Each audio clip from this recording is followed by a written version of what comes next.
আজ থেকে লক্ষ লক্ষ বছর আগের কথা। পৃথিবীতে তখন কোনো মানুষের পদচিহ্ন পড়েনি, কোনো পাখির ডাক নেই, কোনো শিশুর কান্না নেই। কিন্তু পৃথিবী কি তখন সত্যিই খালি ছিল? না। পাহাড়ের চূড়ায়, সমুদ্রের গভীরে, ঘন জঙ্গলের অন্ধকারে বাস করত এমন এক জাতি যাদের কথা ইতিহাস লিখে রাখতে পারেনি, কিন্তু পবিত্র কুরআন তাদের কথা ভুলে যায়নি। তারা ছিল আগুনের তৈরি। তারা চোখের পলকে এক মহাসমুদ্র থেকে আর এক মহাসমুদ্রে উড়ে যেতে পারত। তারা পাহাড় কেটে প্রাসাদ বানাত। কিন্তু একদিন এই মহাশক্তিধর জাতি নিজেদের অহংকারের আগুনে নিজেরাই পুড়ে ছাই হয়ে গেল। আর সেই ধ্বংসের পরেই আল্লাহ সিদ্ধান্ত নিলেন, এবার মাটি দিয়ে তৈরি হবে পৃথিবীর নতুন খালিফা। তৈরি হবেন হজরত আদম আলাইহিসসালাম। আজকের এই ভিডিওতে আমরা জানব সেই রহস্যময় অধ্যায়ের কথা, যা আদম আলাইহিসসালামের আগমনের আগের পৃথিবীর গল্প। শেষ পর্যন্ত থাকুন, শেষে আপনার জীবনের জন্য অত্যন্ত জরুরি কিছু কথা বলবো। এই নীরব পৃথিবীর দিকে আসমান থেকে ফেরেশতারা মাঝে মাঝে তাকাতেন, আল্লাহর কুদরতের প্রশংসা করতেন। কিন্তু মহান আল্লাহ রাব্বুল আলামিন, যিনি সর্বজ্ঞানী সর্বশক্তিমান, তিনি চাইলেন এই নীরব পৃথিবীতে প্রাণের স্পন্দন তৈরি করতে। তিনি চাইলেন এমন এক জাতি সৃষ্টি করতে যাদের নিজস্ব ইচ্ছা শক্তি থাকবে, যারা চাইলে তার ইবাদত করতে পারবে, আবার চাইলে অবাধ্য হতে পারবে। এই স্বাধীনতাই হল সব পরীক্ষার মূল। আল্লাহ তাআলা সিদ্ধান্ত নিলেন, আসমান ও জমিনের মাঝখানে তিনি সৃষ্টি করলেন এক বিশেষ ধরনের আগুন। সাধারণ আগুন নয়, ছিল না কোনো ধোঁয়া, ছিল শুধু উত্তাপ আর শক্তি। পবিত্র কুরআনে একে বলা হয়েছে নারে সামু, অর্থাৎ উত্তপ্ত ধোঁয়াহীন আগুন। সেই আগুন থেকেই সৃষ্টি হল পৃথিবীর প্রথম বুদ্ধিমান জাতি। আল্লাহ তাআলা সেই আগুনের শিখা থেকে সৃষ্টি করলেন এক নতুন জাতি। তিনি তাদের নাম দিলেন জিন। পবিত্র কুরআনে আল্লাহ বলেন, আর জিনকে আমি এর আগে অর্থাৎ মানুষের আগে সৃষ্টি করেছি ধোঁয়াহীন আগুনের লু হাওয়া থেকে। সূরা হিজর। যেই মাত্র আল্লাহ তাদের রূপ দিলেন এবং প্রাণ সঞ্চার করলেন, পৃথিবীর সেই হাজার বছরের নিস্তব্ধতা ভেঙে গেল। জিনরা চোখ মেলে তাকাল, নিজেদের শরীরের দিকে তাকিয়ে অবাক হল। তাদের শরীর ছিল আলোর মতো উজ্জ্বল, আগুনের মতো চঞ্চল, বাতাসের মতো হালকা। আল্লাহ তাদের দিয়েছিলেন অসাধারণ সব ক্ষমতা। তারা চোখের পলকে এক পাহাড় থেকে আর এক পাহাড়ে উড়তে পারত। সমুদ্রের গভীরতম তলদেশে যেখানে আলো পৌঁছায় না, সেখানেও অনায়াসে বিচরণ করত। নিজেদের রূপ পরিবর্তন করতে পারত, কখনো বিশাল দৈত্যের আকার, কখনো ছোট প্রাণীর রূপ। বাতাসের মতো অদৃশ্য হয়ে যে কোনো জায়গায় ঢুকে পড়তে পারত। আল্লাহ তাদের বুদ্ধি দিয়েছিলেন, জ্ঞান দিয়েছিলেন, আর পৃথিবীতে রাজত্ব করার ক্ষমতা দিয়েছিলেন। জিনরা দলে দলে পৃথিবীর চারদিকে ছড়িয়ে পড়ল। পাহাড়ের চূড়ায়, গভীর জঙ্গলে, সমুদ্রের মাঝে দ্বীপগুলোতে তারা গড়ে তুলল তাদের সভ্যতা। জিনদের প্রথম প্রজন্ম ছিল অত্যন্ত নেককার এবং আল্লাহ ভীরু। তারা জানত আল্লাহ তাদের এই বিশাল পৃথিবী দিয়েছেন শুধু তার ইবাদত করার জন্য। সেই সমাজে তখন কোনো রাজা ছিল না, কোনো যুদ্ধ ছিল না। সবাই মিলে আল্লাহ প্রশংসা করত। তাদের মধ্যে অনেক বড় বড় আবেদ এবং জ্ঞানী জিন ছিল। তারা যখন একসাথে আল্লাহর জিকির করত, বলা হয় পাহাড়গুলো যেন তাদের সাথে সুর মেলাত। এই সময়টা ছিল জিনদের সোনালী যুগ।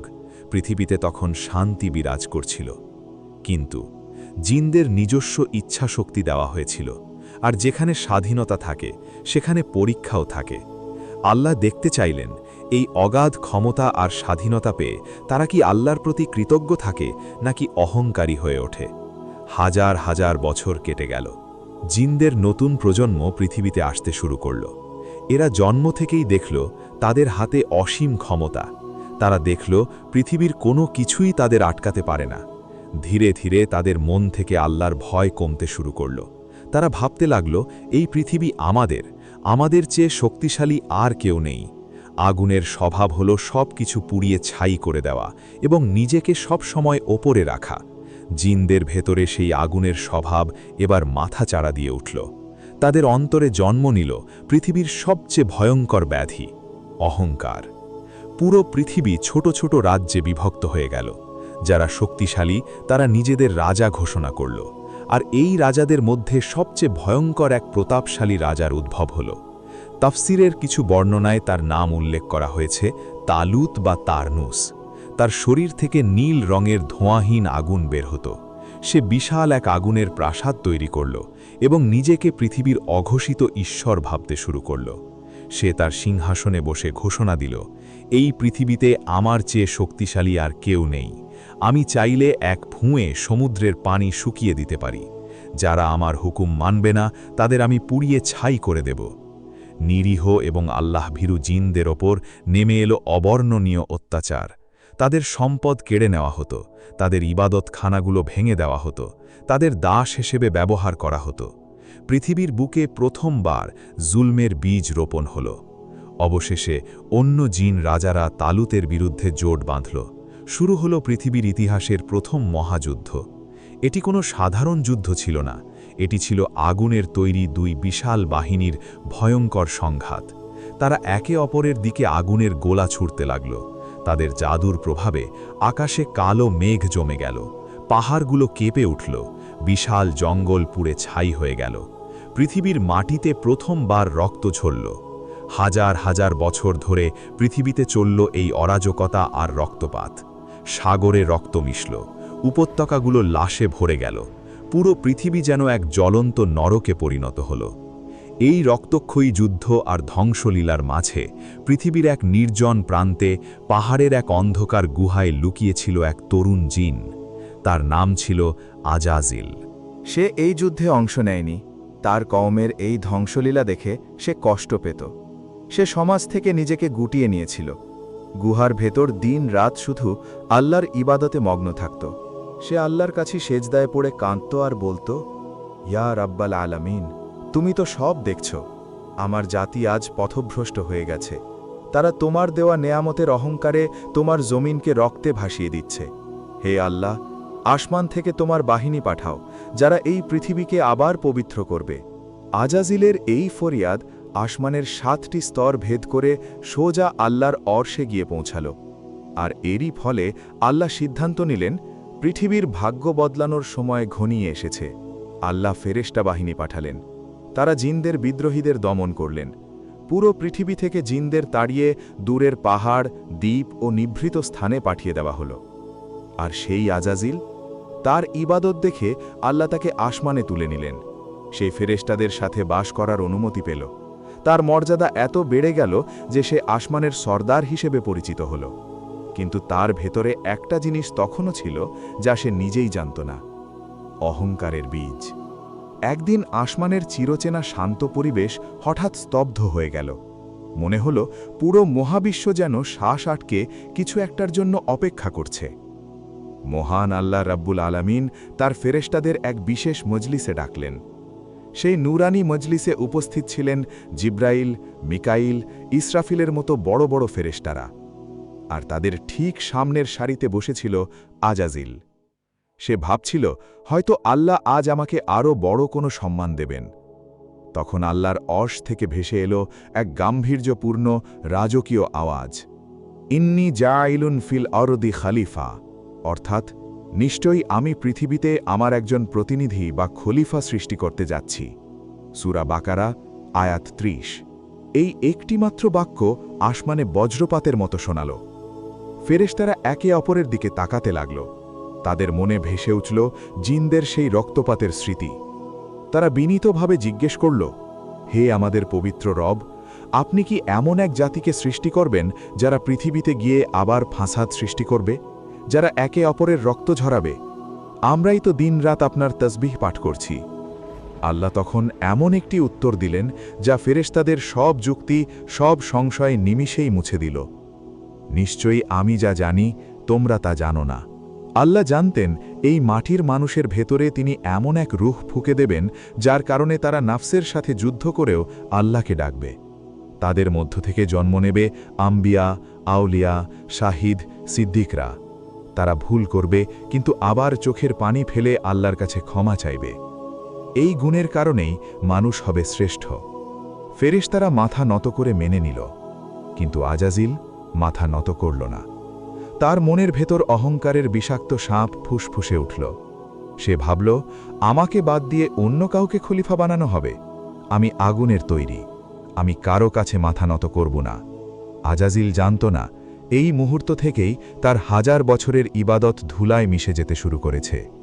আল্লাহ সিদ্ধান্ত নিলেন, এই নতুন সৃষ্টি হবে পৃথিবীর মাটি দিয়ে তৈরি। তিনি আদেশ দিলেন জিব্রাইল আলাইহিসসালামকে, হে জিব্রাইল, তুমি পৃথিবীতে যাও এবং সেখান থেকে এক মুষ্ঠ মাটি নিয়ে এসো। জিব্রাইল আলাইহিসসালাম পৃথিবীতে নামলেন, কিন্তু যখনই তিনি মাটিতে হাত বাড়ালেন, পৃথিবী হঠাৎ ডুকরে কেঁদে উঠল। মাটি ফরিয়াদ করল, হে জিব্রাইল, দোহাই আল্লাহ, আমাকে স্পর্শ করো না, আমি আল্লাহর আশ্রয় চাই। আমাকে দিয়ে এমন জীব বানানো হবে যারা পাপে লিপ্ত হবে এবং জাহান্নামের আগুনে পুড়বে। আমার শরীরের কোনো অংশ জাহান্নামের ইন্ধন হোক, এটা আমি সইতে পারব না। জিব্রাইল আলাইহিসসালামের কোমল হৃদয় গলে গিয়ে তিনি মাটি না নিয়েই আল্লাহর কাছে ফিরে গেলেন। তারপর আল্লাহ পাঠালেন মিকাইল আলাইহিসসালামকে। তিনিও একই ফরিয়াদ শুনলেন, তিনিও খালি হাতে ফিরে গেলেন। অবশেষে আল্লাহ পাঠালেন মৃত্যুর ফেরেশতা আজরাইল আলাইহিসসালামকে। পৃথিবী আবার কাঁদল, মিনতি করল, কিন্তু আজরাইল আলাইহিসসালাম কঠোর স্বরে বললেন, আমি আল্লাহর আদেশের সামনে তোমার কান্না শুনতে আসিনি। আমার রবের হুকুম পালন করা আমার জন্য ফরজ। তিনি পৃথিবীর বুক চিড়ে বিভিন্ন জায়গা থেকে মাটি তুলে নিলেন, লাল মাটি, সাদা মাটি, কালো মাটি, শক্ত মাটি, নরম মাটি। আল্লাহ খুশি হলেন এবং বললেন, হে আজরাইল, যেহেতু তুমি পৃথিবীর কান্না উপেক্ষা করে মাটি আনতে পেরেছ, তাই এই মাটি দিয়ে যে মানুষ তৈরি হবে তাদের জান কবজ করার কঠিন দায়িত্ব আমি তোমাকেই দিলাম।